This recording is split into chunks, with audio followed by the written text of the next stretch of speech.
curve of the elliptical sphere at 1,142 miles an hour.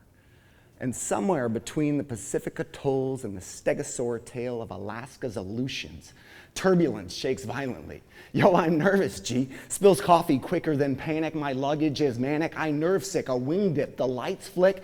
Seats click. Belt buckle. White knuckle. Safety card. Gripped real hard. And a ding, ding, ding. Baggage jumble. The loudspeaker mumbles. Oxygen mask deployed. Confused and annoyed. And then the lights come on. And the flight attendant's pouring water as if none of it ever happened. And I look down and I'm clutching my safety card. This material manifestation of my mental preparedness. Shaken, I'm brought to attention. And I'm reminded, when you pay attention, anything, everything can be your teacher. And so for the next 5 hours with no I thing or book to read to parlay my existential anxiety, I pour my focus into the safety card. It is my trifold scripture. And I'm sure that all the answers can be found in the laminated safety information for the 747. The next 5 hours I studied and searched. And as we prepared to land, it hit me that the innovation of takeoff can ground us in sustainable impact through leadership lessons from an airplane safety card. Okay? So here they are, one by one. And I want to invite you to join this conversation with me. Okay? So I've got some ideas, but I want you to holler at me. Number one, read your safety card. Now, I'm guilty here. I took one, so you can't read it. But if you're anything like me, maybe you've poured your attention into these and thought, these aren't instructional guides. These are bizarre and fantastical works of imagination.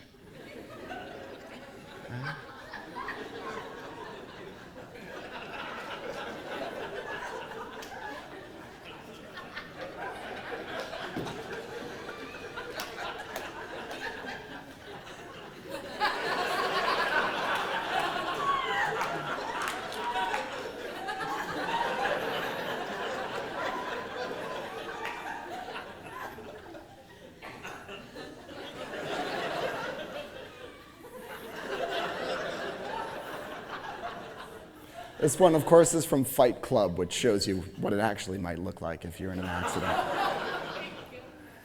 But once you get past that humor, the FHA's cabin and fire safety research studies show that 40% of fatalities happen in crashes that were survivable.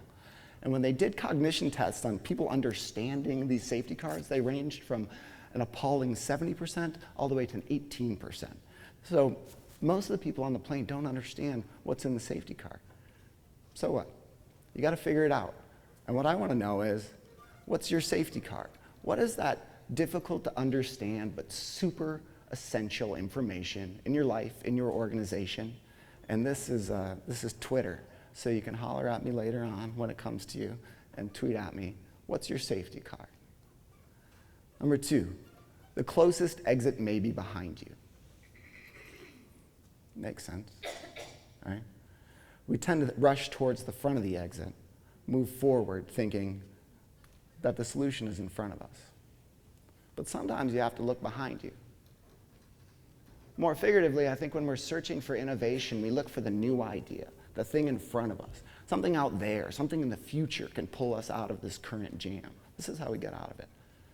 Can the past be a source of innovation? Hindsight plus foresight equals. Yeah. Number three, leave your bags behind you. It's a simple to understand one, but most people don't do it. When they show photos of airplane crashes, the execs are on the tarmac with their briefcases. So why don't we do it? Oh, that's just kind of a funny one. Because they're so random. It's just, yeah. Why don't we leave our baggage behind? Even in a life and death situation, people are reluctant to let go of things that they find important to them, right? So what baggage is holding you back? If we can learn to let go of our baggage as leaders, that can lead us towards innovation. Or oxygen masks. There are so many good pictures of oxygen masks I couldn't choose. The child is always really bizarre, and the parent just has the flattest face. They're just like, no expression. This is the first rule of first aid. Don't create any more patients. Right? You got to take care of yourself. And that's easy for me to do when I'm in an emergency wilderness situation. But now that I'm at my desk in student affairs, I work so hard. I fill out my TRPs and my RFQs, and I burn out, right? And I'm useless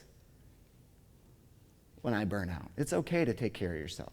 Self-care equals success. How has self-care made you a better leader? I want to know. Look out the window. This guy.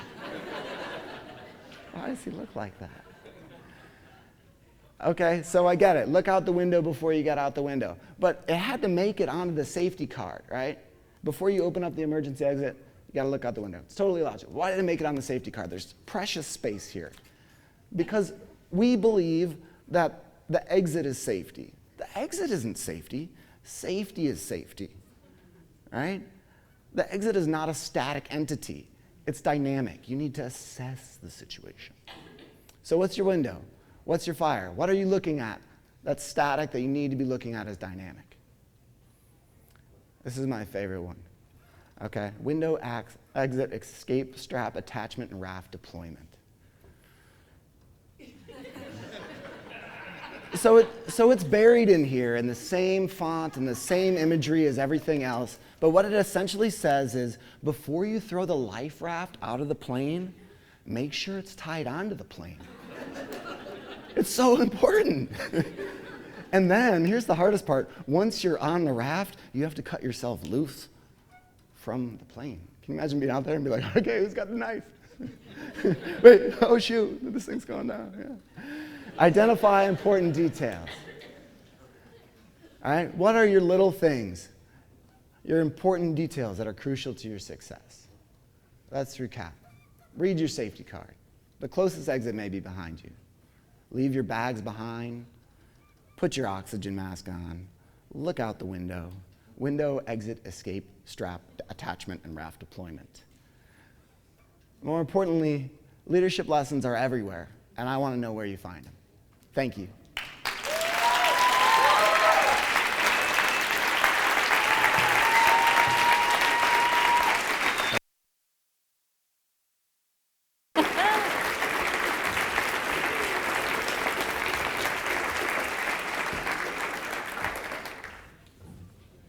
Tweet, tweet, tweet, tweet.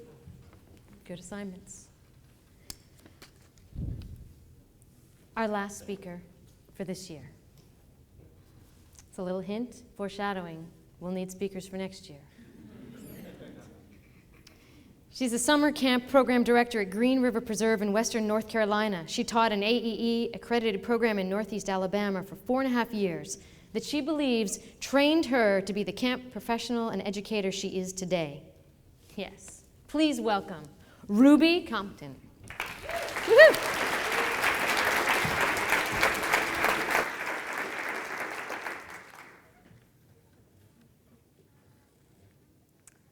Don't just do something.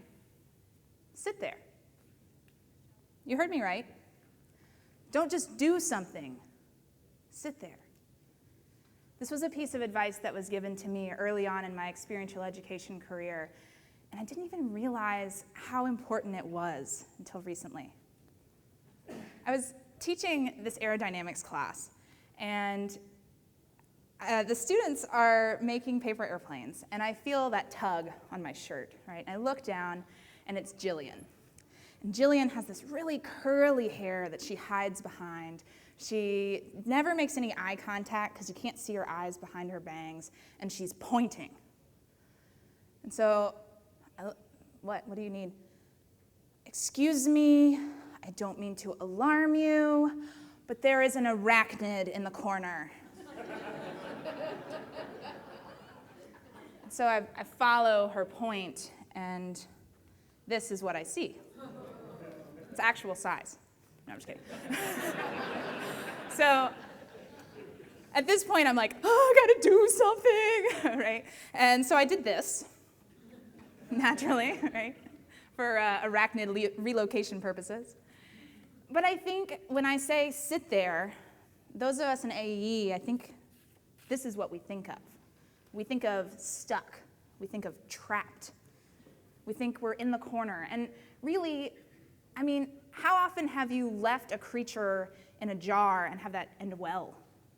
Right? Like, all that's left to happen is for it to mold and emit gas and fester and age. What I love about AEE is it keeps what we do fresh. It pushes me to grow and to be intentional in how I do something. But my question for you is, can I be just as intentional when I sit there? Have you ever met those adults who are totally unforgiving? They are incapable of taking feedback, or they're utterly unwilling to forgive. I find these adults so frustrating, so hard for me to work with them. But when I think about it, ultimately their adults did the same thing, right? They stepped in, they intervened. Every time that conflict was just starting to arise, they'd step in and fix it. What we need to do is to let our natural consequences play out. And looking back, I think my parents actually did that really well. There were definitely times that I was called names. There were definitely times that I made mistakes, and they just let me work it out.